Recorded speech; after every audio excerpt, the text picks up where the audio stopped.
Okay, so the mainstream media likes to tell us all the time how badly President Trump and the administration have underestimated the Iranians.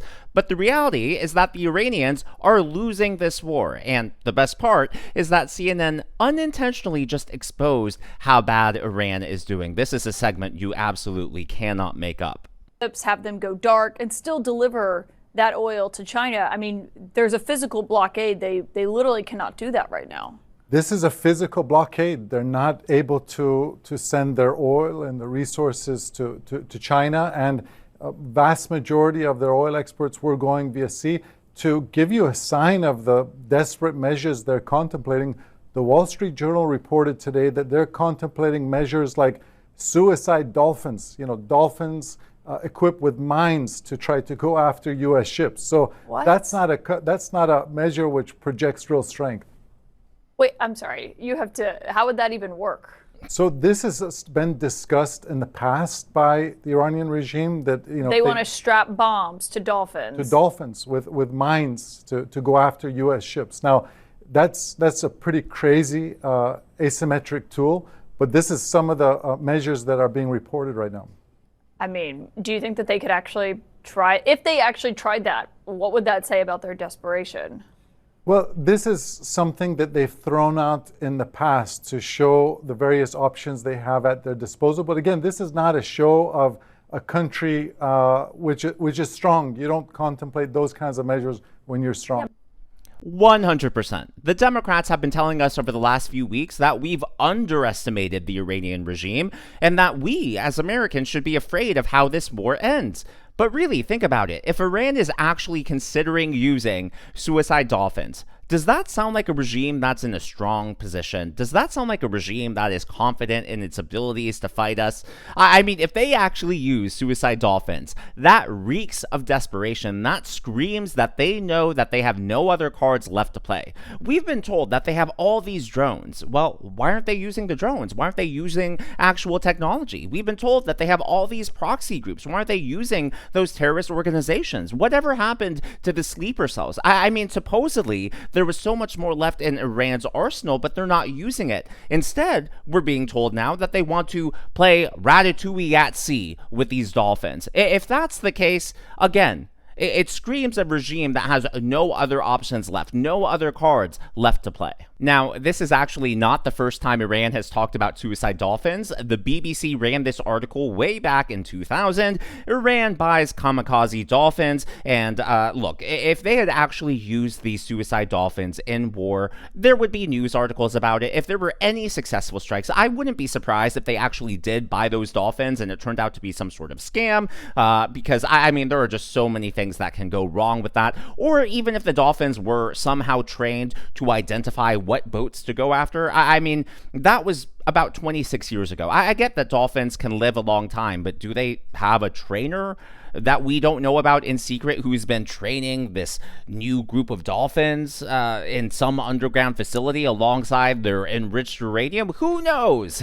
But again, the fact that Iran is even considering this strategy tells me that everything President Trump and his administration has been saying over the last few weeks is true. Look, we have two different narratives here. We have President Trump saying that this war is going well, that this pressure, this blockade is really forcing the regime to its knees, and they're going to crumble, they're going to fold any moment now. So you have that one narrative, but then you have the Democrats saying, oh, President Trump, he's made a big mistake. He's underestimated the Iranians, and through the Strait of Hormuz, Iran has shown the world that they're the ones with the final wild card. You have these two different competing theories here. And which side, which narrative is supported? If Iran is actually desperate enough to be looking into suicide dolphins, I mean, the premise is just so ridiculous. The answer speaks for itself here.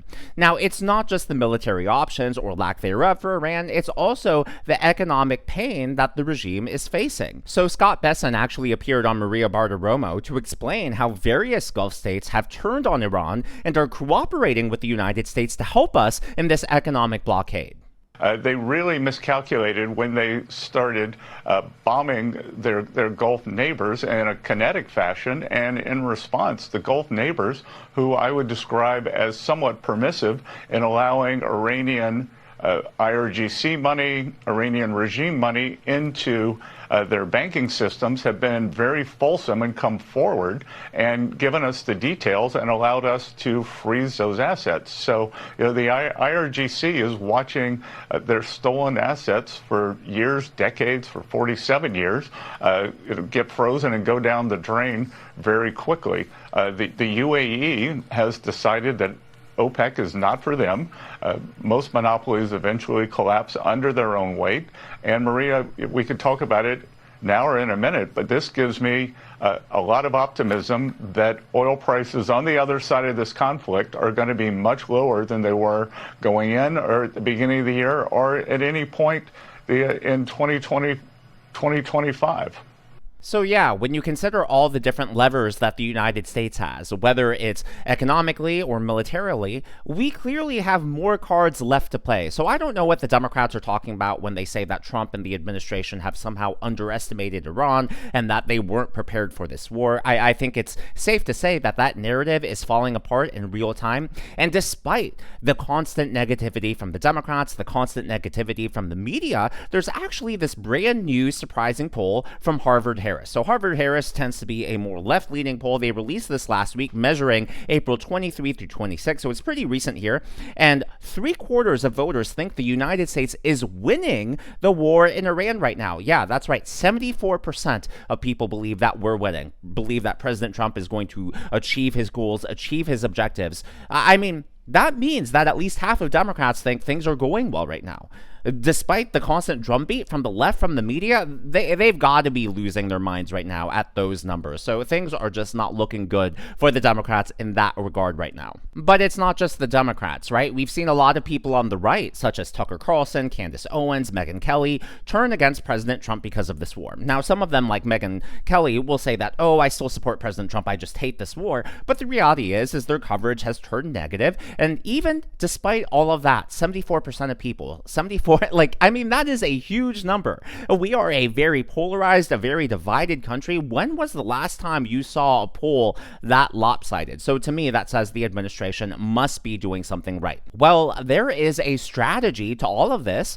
Of course, the Democrats won't want to admit that. The doomers on the right side of the aisle won't want to admit that either. But Marco Rubio revealed part of that strategy earlier today. Before we get into that, I would like to acknowledge the members of today's Governors Club. They are Super Romer, Moonfairy 11, Bama Rittenhour, Jeremy 2001 Happy, and Ding Xiaoping. These are people who give tips and super thanks to the channel. I'm glad that you're here, and I'm glad that you enjoy. Now, we know that there's this new concept called the Don Roe Doctrine, which of course is a play on the Monroe Doctrine, but there's been a lot of theorizing, especially online. Oh, is President Trump doing this intentionally? Is there a larger strategy at play? How do Venezuela and Cuba and China and Russia, how does this all fit together? And Marco Rubio revealed that, yeah, there appears to be some larger strategy that is not public. States need to take over the Venezuelan oil industry.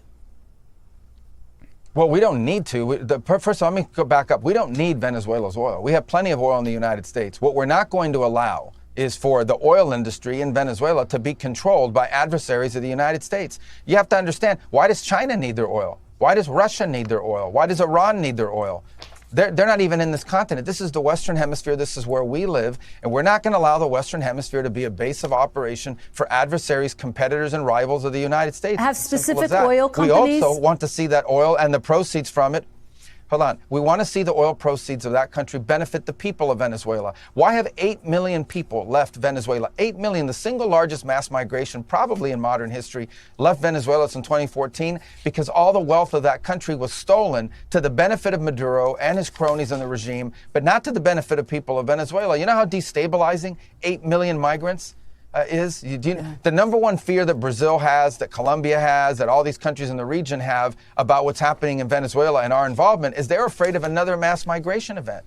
That's what they fear. This is deeply destabilizing stuff. It's not going to continue to happen. They are not going to come from outside of our hemisphere, destabilize our region in our own backyard, and us have to pay the price for it. Not under President Trump. Let's talk big picture. Look, he may not have explicitly said it, but if you just follow the through line in all of this, it's very clear that the administration has a doctrine that they view security and they view our role in the Western Hemisphere as being key to President Trump's foreign policy agenda. Look, a lot of people believe that these instances, these raids, whether it's the raid in Venezuela or what's happening in Iran, are separate, just completely distinct events. But I believe that there is a through line, that there is a greater strategy, and the administration has considered all of that. How China and Russia attempted to use Venezuela to gain a foothold in the Western Hemisphere, or even Cuba. I mean, the world is interconnected in so many different ways. So for the left, for the media, to act as if all these things are just separate wars and separate events and that there's no greater strategy at play here, I think is just absolutely ridiculous. And again, for them to claim that Iran is somehow outmaneuvering President Trump, especially given this new news that they're considering suicide dolphins, I mean, come on, give me a break. Again, it's just so laughable that I think it exposes reality for what it really is. And that's that the United States is in a good position right now. As always, though, all of that is just my analysis and commentary. That's what's happening in the world of politics from my point of view, and I would love to hear from you. So what do you think? I mean, I know it's an open-ended question, but what do you think about this idea of suicide dolphins? Do you think it's funny? Do you think it's brilliant? Do you think there's some aspect to it that I've overlooked? Let me know down in the comments below, and of course, the most important part, why? If you haven't already, please be sure to leave me a thumbs up. I know it's a simple thing to ask for, but it does help me reach more viewers like you in the algorithm. Be sure to smash that subscribe button and to check out one of these videos.